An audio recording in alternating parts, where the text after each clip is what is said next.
Hi, my name is Dawn Willie, and I've been coming to DCC now for a little over 2 years, and it's been an amazing journey, and I've grown so much as a result of being a part of this community. I'm so grateful to be a part of this conference. I know we are all very excited about what's going to happen. The Lord has big plans for each and every one of you. I believe you're going to get something very powerful out of this, and I really hope that what I have to share with you today, I'm asking the Holy Spirit to give you a message that will give you some hope today.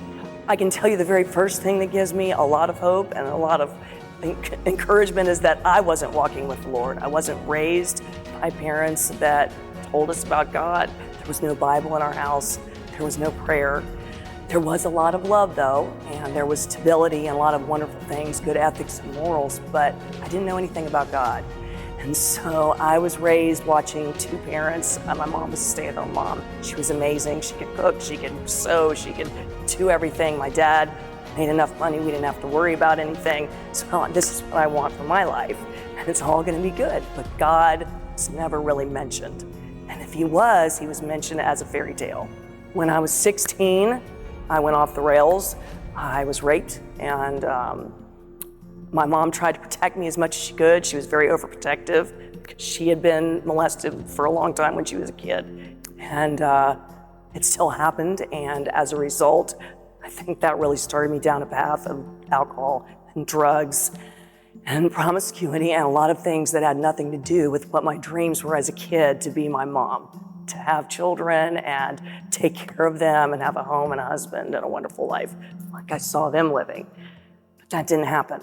I was very good at continuing to function, and I did manage to graduate high school. I went away to college, and then I dropped out.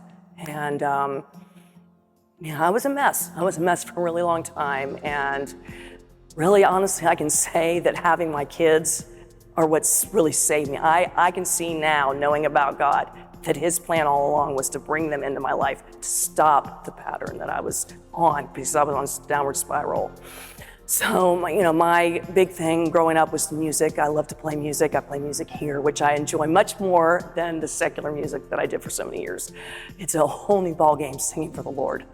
And leading people into worship of him has been an amazing experience for me. But music was my thing, and my role models and the ones that I looked at were people like Janis Joplin, for instance, who died at 27 from a drug overdose.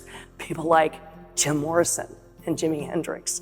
I always said if I was born a little bit sooner, I would have been at Woodstock and I would have been there, doing all those crazy things. But, my plan in my head, I think, was that I would die before I was 30. And at 27, God said, no, you're gonna have a baby with someone I wasn't married to. And then he said, you're gonna have a couple more, I guess, because by the time I was 30, I had three. And 3 boys, and I didn't know what I was doing. I had no idea, but I did have the love of my parents as a model, so that helped. But their dad was not, a help at all. And so he was gone by the time my youngest was less than a year old. And it was just me, still struggling with the alcohol and the drugs, trying to make money, bartending, waitressing, doing all these odd jobs, and getting caught up in all kinds of things that were really not very good at all.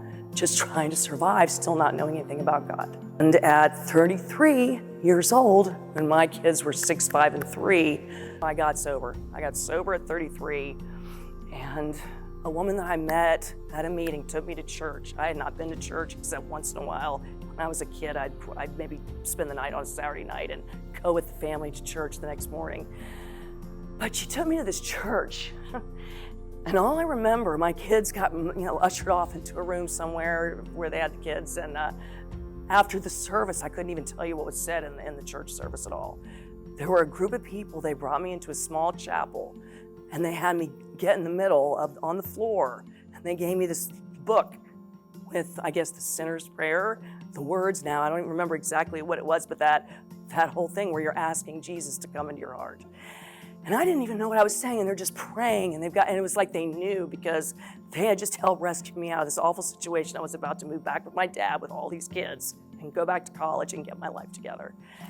And it was like they knew they had one chance to get me, and they did something to me, and they put me in that room, and I had no idea what happened. I got in a U-Haul with my kids, and I started driving down the road that night, and it was dark, and they were all asleep, and all of a sudden, it was like a burning bush moment, I guess.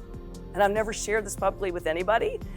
There's a holographic image of what I, in my mind, picture as Jesus in the windshield of this U-Haul as I'm driving along. And I'm just like, you know, and it wouldn't go away. It would not go. And I was like, okay, this must be a flashback from something I did a few years ago or something. I didn't know. And of course, you know, I was raised to think all that stuff was crazy anyway. So I got home. And miraculously, life got really good, okay? I kind of forgot about it because I went to go move in with Dad, who was an atheist. So I was not going to tell him he's going to put me in the loony bin. Just got back into college, and I stayed clean and sober, and I raised my kids, and we were all having a wonderful time, and life was good. But there was still so much missing. And I never got a Bible, and I never got discipled by anyone. I didn't go to church.